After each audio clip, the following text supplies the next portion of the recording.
Hello and welcome to World in 5. The Africa Fertilize and Soil Health Summit could further help the continent tackle the food security situation.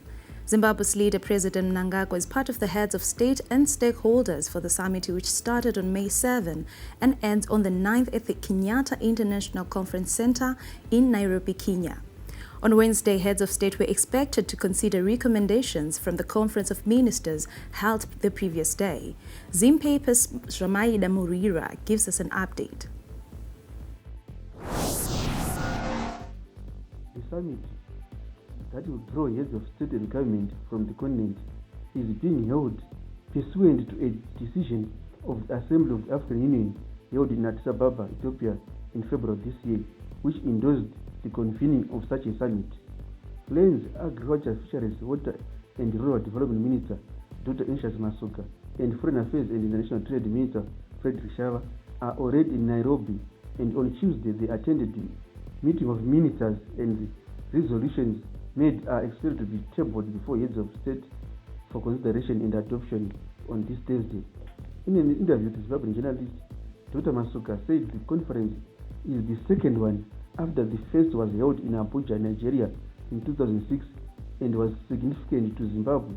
He said the summit, though it had been delayed, it was relevant to Zimbabwe, particularly for Zimbabwe, which is too important part of its fertilizer requirements, yet it is determined to increase fertilizer usage per unit area.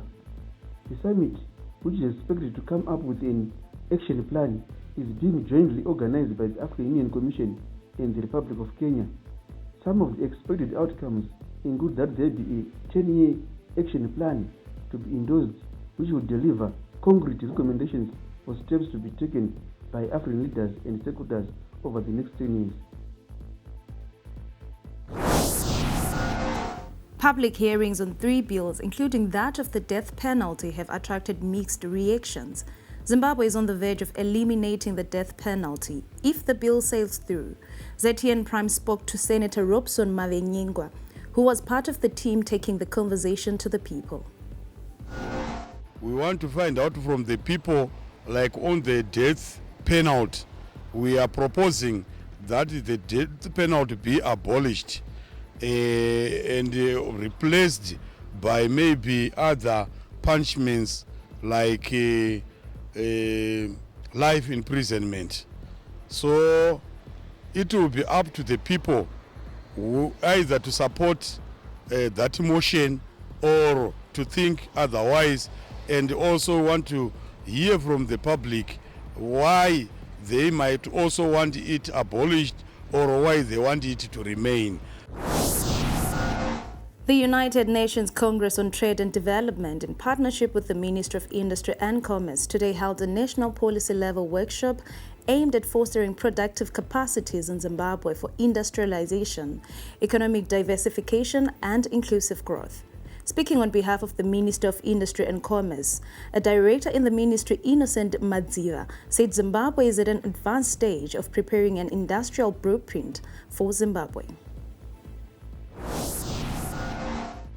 In order to drive structural transformation, ladies and gentlemen, the Ministry of Industry and Commerce is currently reviewing the Zimbabwe National Industrial Development Policy of 2019 to 2023.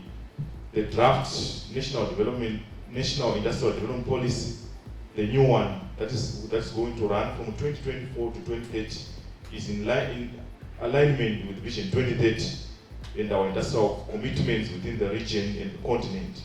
In this regard, ZNIDP aims to grow and strengthen the manufacturing sector to harness opportunities within the region, on the continent and beyond. A 46-year-old Gweruman Joseph McCarthy was sentenced to 10 years imprisonment for 1 count of assault and 2 counts of malicious damage to property which emanated from a bar joke. The state alleges that on the 17th of April, the accused person and a complainant's brother, Rodrick Munyayiwa, were drinking beer at Woodlands shop in Gweru when Rodrick made a joke that the accused did not take well. The accused later proceeded to the complainant Munyaradzi Munyayiwa's residence to look for Rodrick, whom he couldn't find, rather. He attacked the complainant who suffered an eye injury. In a fit of rage, the accused person set fire to the complainant's blanket and the fire spread the rest of the house, burning down a 13-roomed house. He was apprehended by Munyayiwa and his neighbors, who handed him over to the police. The value of the damaged property is $22,415. Major flooding caused by heavy rains in Brazil's southern state of Rio Grande do Sul has left hundreds of towns underwater and caused widespread of power and water outages. Residents have been forced to take shelter in open fields and roadsides. According to the Civil Defense Agency, the disaster killed 90 people and left 132 others missing, with 361 injured, and forced more than 200,000 local residents to evacuate over the past 8 days. We lost everything, and now we're in the only place we could find for shelter. Everything is gone, starting with our homes. If the water goes down, we'll thank God and return to our house. Even then, we'll have to struggle to get our lives back. We'll need help. We're on the side of the road, relying on the kindness of drivers passing by. They've been giving us food, water, and medicine. We really need more medicine, especially for a woman here with diabetes. She's almost out. This is all we had in today's bulletin. Thank you for joining us.